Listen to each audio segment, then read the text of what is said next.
네, 안녕하십니까. 금일 모닝 미팅을 시작하겠습니다. 크레딧 쪽 먼저 말씀드리겠습니다. 크레딧 시장에서 단기물이 이제 초강세가 지속이 되고 있고요. 그리고 정부에서 최근에 발표한 저신용등급 회사채 CP 매입 기구에 대해서 먼저 말씀을 드리도록 하겠습니다.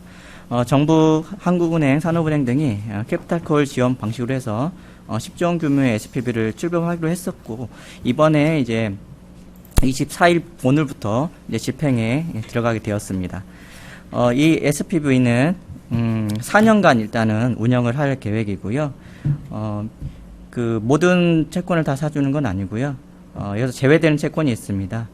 비금융회사가 발행한 회사채는 이제 제외가 되는데, 즉 그 말은 이제 그 카드채나 캐피탈채의 경우에는 해당이 안 된다라고 보시면 되겠습니다. 그리고 이제 조건이 이제 아주 불량한 회사는 역시 그 대상이 되지 않는데요. 이자 보상 비율이 2년 연속 100% 이하인 기업 역시 매입 대상에서 제외되고요. 그리고 금융회사가 보증한, 채무 보증한 PF, ABCP 이런 것도 제외가 됩니다. 최근에 수혜증 현황을 보면은 비우량 등급의 경우에는 여전히 높은 금리를 줌에도 불구하고 미매각이 많아지고 있습니다. 상당히 이제 많은 미매각들이 발생을 하고 있고요. 반면에 AA 플러스급인 롯데케미칼 같은 경우에는 1조 원이 넘는 금액이 몰리면서 모두 성공적으로 마쳤습니다. 신용 스프레드 현상을 보면 역시 우량 회사채 쪽의 신용 스프레드 축소세가 계속 이어지고 있고요.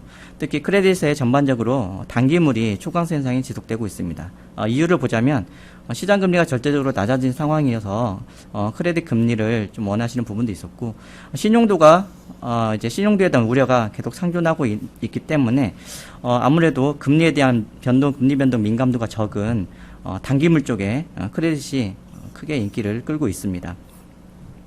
우량 등급에 대해서는 아까 롯데케미칼처럼 투자 수요가 견조하고 발행 금리도 안정적인데요. A0 이하에서는 여전히 상황이 좋지 않습니다. 특히 A급 캐피탈사의 경우에는 발행 자체가 아예 좀 어려운 상황이고요. 이번에 이제 정부가 발표한 이제 기업 유동성 지원기구 이제 오늘부터 이제 시작이 되는데, 이게 과연 저신용 등급 회사채 시장에 온기가 퍼질지에 대해서 주목이 되는데요.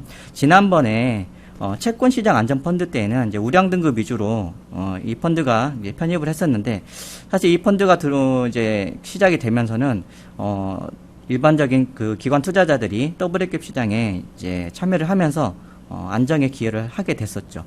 그런데 이번 A등급 이하에 대해서는 일단 기조 자체가 투자자들의 투자 기피 상황이기 때문에 투자 심리를 정말 이 SPV가 회복시킬지는 시간을 두고 지켜봐야 될 것으로 보고 있습니다.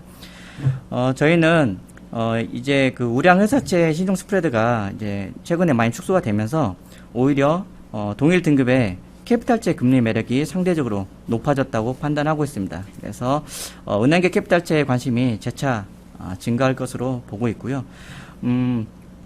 시장 현재 유동성은 매우 풍부하고 그러나 코로나19의 재확산 여부, 그리고 기업들의 신용도 변동 위험이 내년 상반기까지 열려있다는 점을 생각하면 올해 연말까지 적어도 당분간은 우량 크레딧 단기물 쪽에서 강세 현상이 지속될 것으로 판단을 하고 있습니다.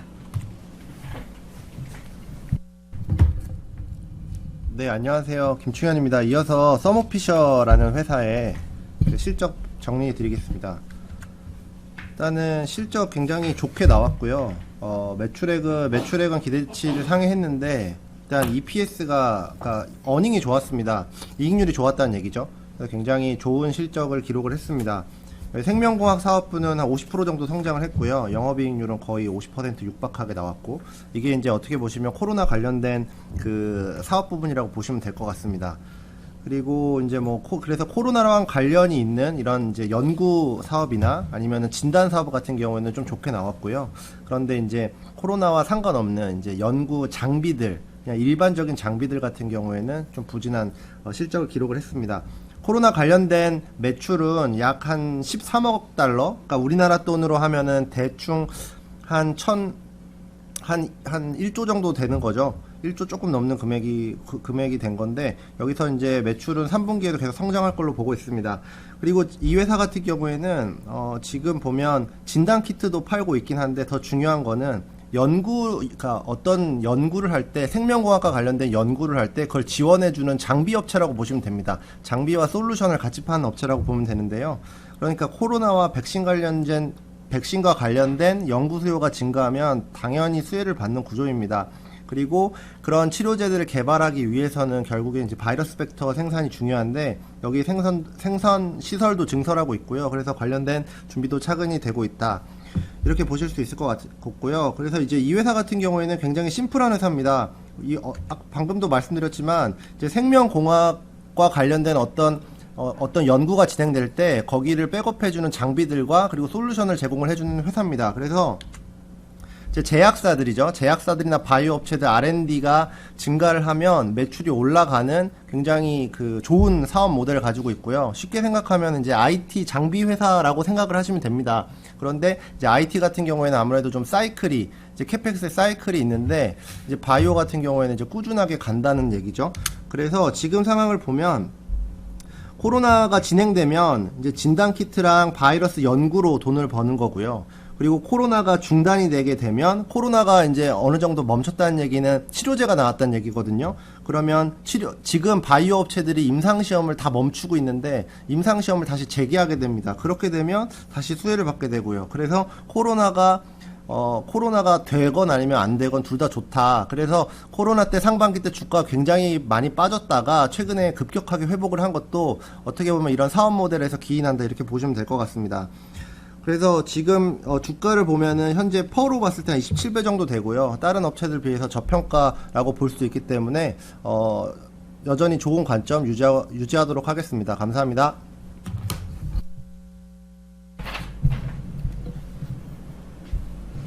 네, 안녕하세요. 글로벌 소프트웨어 콘텐츠 담당하는 김수진입니다. 마이크로소프트 어제 실적이 나와서 리뷰 말씀드리도록 하겠습니다. 우선은 어닝 자체는 이제 서프라이즈를 기록을 했고, 가이던스도 예상 부합 수준을 기록을 했는데, 이제 클라우드 산업 성장률이 둔화되면서 이제 주 센티멘트는 악화된 상황입니다. 실적 같은 경우에 매출 380억 달러로 YY 13% 기록을 했고요. 넌갭 EPS 1.46달러를 기록을 했습니다. 사업 부문별로 이제 클라우드 사업부와 우리 오피스 365가 포함된 몰 퍼스널 컴퓨팅 사업부가 예상을 상회를 했습니다. 이제 하지만 클라우드 산업 자체의 성장률이 둔화됐다는 숫자가 나오면서 센티멘트가 안 좋아졌는데, 이 마이크로소프트 같은 경우에는 클라우드 사업부 매출을 굉장히 다양한 방법으로 다양한 지표로 이제 발표를 하는데, 우선은 대표 브랜드인 이 애저 매출 같은 경우 YOY 성장률을 발표를 하는데요. 47%를 기록을 했습니다.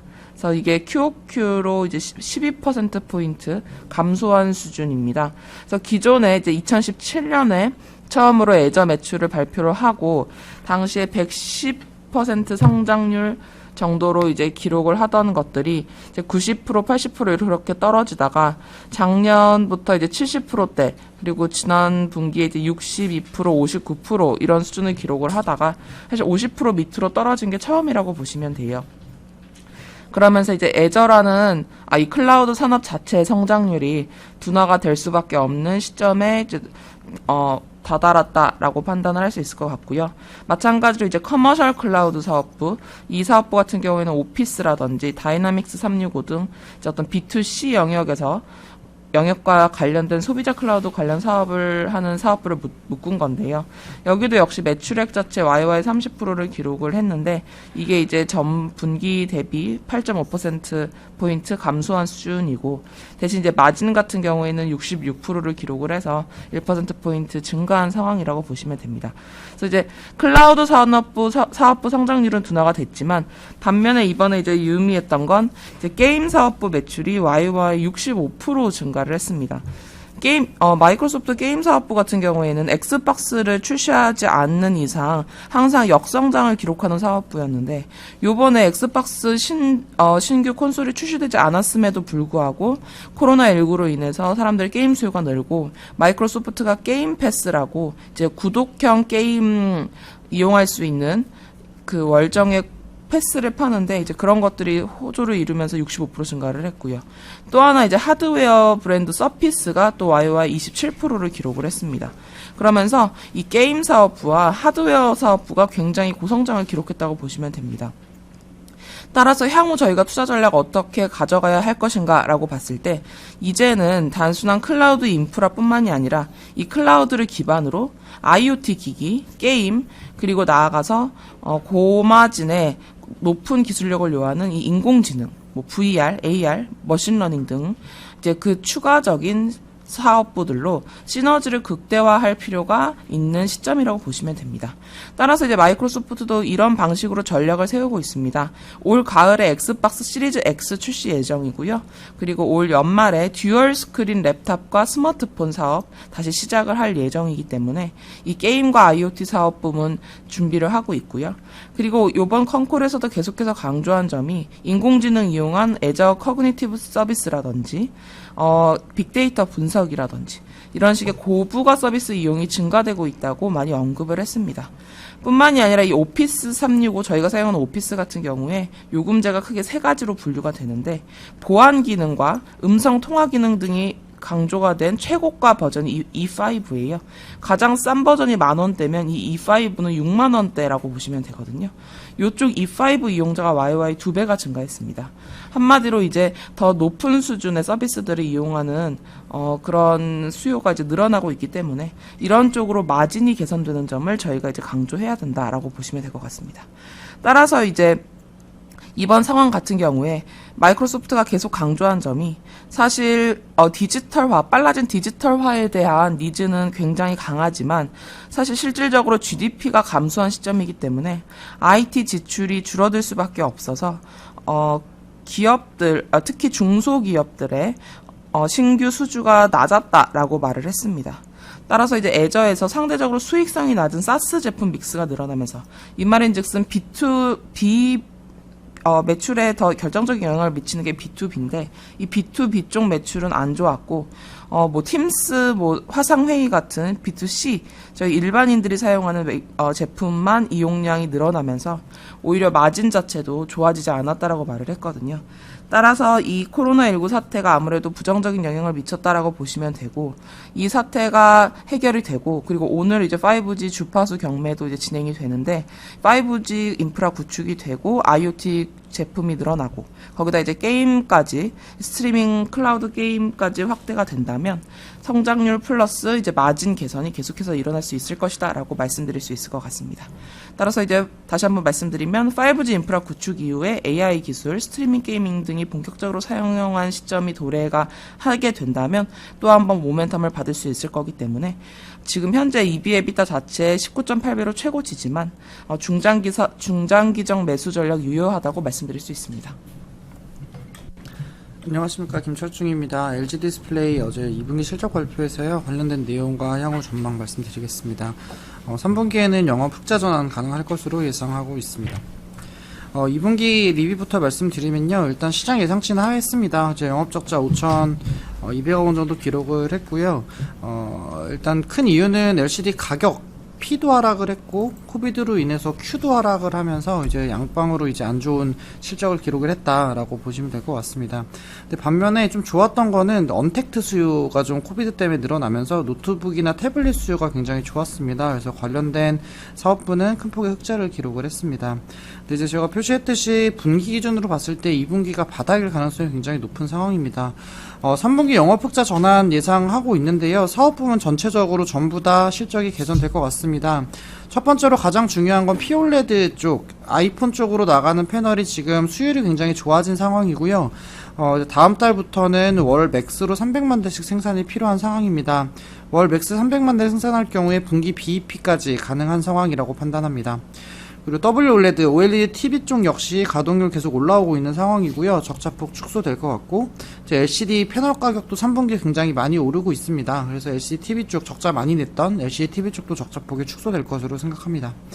내년 그림을 봤을 때도 크게 나쁜 리스크가 많지는 않은데요. 일단 두 가지 LCD 쪽 보면 내년 연간으로 업황 타이트할 것 같습니다. 그리고 중요한 건 제가 최근 BOE 보고서에도 작성했었지만 BOE나 CSOT라는 중국 업체들의 마켓시어가 55% 이상 내년에 증가할 것 같습니다. 이 정도면 거의 과점 상황이고요. 패널 업체들의 숫자가 갑자기 줄어들게 됩니다. 그래서 이제 저는 내년에 패널사들의 가격 협상력 우위 구간에 진입한다라고 판단하고 있기 때문에 가격 굉장히 견조할 것 같고요. 내년부터는 OLED 투자 LG 디스플레이 재개할 것 같습니다. 그래서 WLED 이제 추가 30키 남아있는 공간에 추가적인 투자 진행할 것 같고, E6-3 페이지 3에 이제 POLED 쪽도 추가 투자 가능한 것 같습니다. 특히 이제 최근에 이제 기술적으로 경쟁사랑 다른 재료 구조 변형들에 대한 투자들을 진행을 하고 있어서 이게 고객사가 받아들일 경우에는 좀 유의미한 성장으로 반영될 수 있을 것 같습니다. 목표주가 18,000원 제시하고요. 기존 대비 10% 정도 하향 조정했습니다. 그래서 4분기 LCD 패널 가격 소폭 하락할 가능성이 존재하지만 말씀드렸듯이 OLED 사업부 정상화, 그 다음에 LCD 수급 고려할 때 현 주가 수준은 바닥 구간이다라고 판단합니다. 이상입니다. 안녕하십니까. 반도체 담당하는 김영건입니다. SK하이닉스 리뷰 말씀드리도록 하겠습니다. 결론적으로는 4분기 실적 저점을 의식해서 매수할 만한 적기다 이렇게 말씀드릴 수 있을 것 같습니다. 리뷰를 간단히 드리면 코로나 사태에도 불구하고 영업이익이 140% 이상 성장을 했습니다. 제조업이 됨에도 불구하고 부품업체들이 부품을 안정적으로 수급하려는 요인이 작용했다고 보고 있고요. 특히 서버 D램이랑 SSD 수요가 실적 개선을 견인했습니다. 이번 콜에서 특이했던 점은 2분기 D램 빅그로스, 그러니까 출하량이 기존에 제시했던 가이던스를 초과해서 잘 나왔습니다. 그럼에도 불구하고 연간 출하량 가이던스를 유지했는데, 이렇다는 것은 결국에 하반기에 대해서 수량이 조금 줄어들 수 있다라는 부분을 언급을 한 것입니다. 암묵적으로.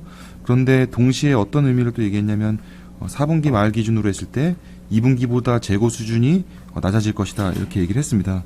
그래서 다시 해석을 해보면 출하량이 줄어드는데도 불구하고 재고가 유지된다는 것은 결국은 유의미한 공급 증가가 없다라는 것을 의미를 합니다.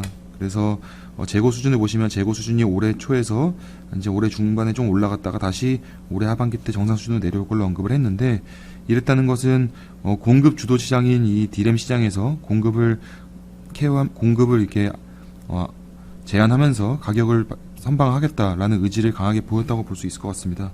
이게 공급이 제한적인 상황에서 이제 2021년에는 다시 한번 구조적인 수요 성장 구간에 돌입한다고 보고 있습니다. 데이터 센터 같은 경우에 교체 주기가 도래할 걸로 예상하는데요.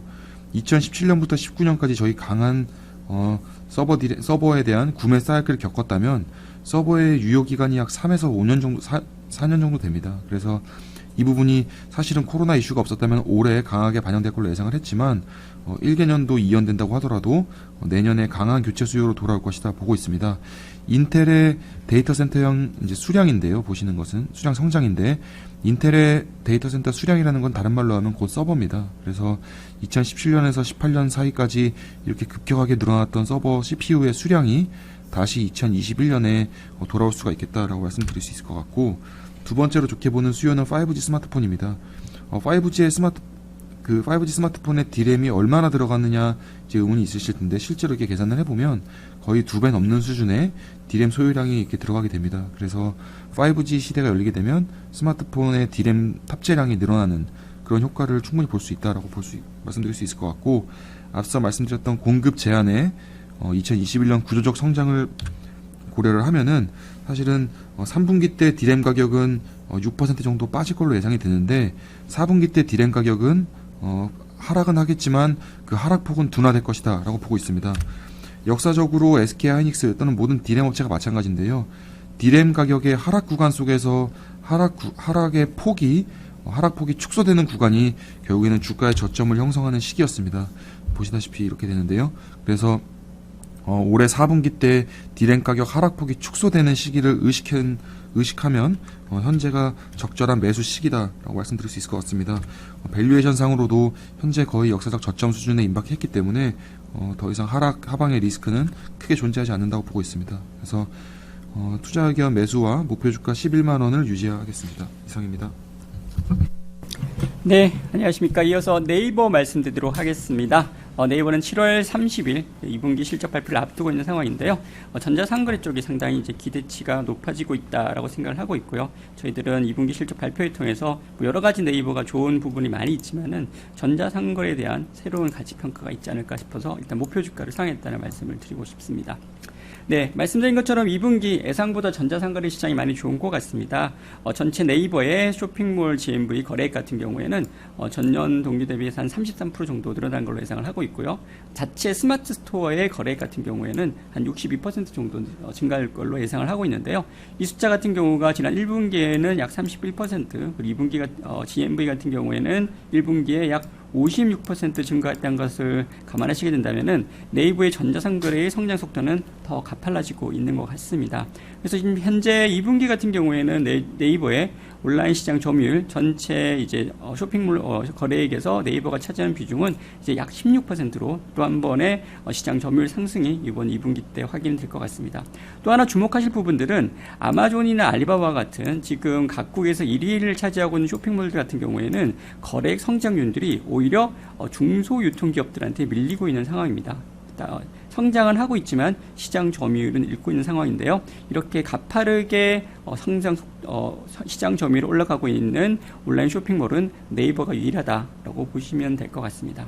네, 이제 저희들은 네이버 같은 경우에는 오히려 이전 아마존적인 기존의 자기의 데이터베이스에 올라와 있는 상품들을 노출시켜주는 아마존적인 성격에서 소피파이와 같은 회사로 좀 더 변화를 하고 있다라고 저는 판단을 하고 있습니다. 실제로 이제 코로나 사태 이후에 오프라인의 상점들이 어려워지면서 너도 나도 스마트 스토어, 그러니까 네이버의 온라인 상점을 개설하고 있는 게 소피파이와 흡사한 게 나타나고 있고요. 그리고 지금 2분기 하반기 같은 경우에는 일본 2위 온라인 쇼핑몰인 제트홀딩스의 이제 1대 주주가 될 예정에 있습니다. 당연히 이제 네이버에 지금 올라가 있는 상품 TV는 소피파이처럼 자연스럽게 다채널 그리고 여러 나라의 다국가에 노출이 되는 그런 확장이 하반기 때 기대하고 있다는 점도 소피파이와 상당히 유사한 것이 아닌가 싶습니다. 뭐 당연히 지금 국내에서도 결제라든지 배송과 같은 여러 쇼핑몰 인프라를 중소형 온라인 쇼핑몰들에게 제공을 한다는 것도 소피파이와 같은 부분인 것 같고요. 또 하나 주목하실 부분은 소피파이 플러스라는 서비스입니다. 이것은 대기업들이 예를 들어서 삼성닷컴과 같은 정체성을 유지하면서 온라인 쇼핑 쪽으로 접근하는 경로가 해외에서는 소피파이 플러스인데요. 국내는 삼성전자, LG전자들도 다 지금 네이버 블렌드 스토어에 입점을 하면서 시장 접근을 하고 있다는 것도 소피파이와 같은 모습을 보여드린 것 같습니다. 어쨌든 최근에 주가가 많이 올라간 소피파이 같은 경우가 이제 한 5, 6년 전부터 본격적으로 글로벌 진출을 시작하고 이런 대기업들을 영입했다는 걸 감안하신다면은 저희들은 한 5년 전에 소피파이를 살 수 있는 좋은 기회라 생각을 하고 있습니다. 이런 네이버의 쇼핑 부분 쪽의 가치를 반영해 줘서요. 목표 주가는 저희는 37만 5천 원에서 43만 원으로 상향하고 매수 의견 계속 유지하도록 하겠습니다. 네, 이상 오늘 모닝 미팅 마치도록 하겠습니다. 감사합니다.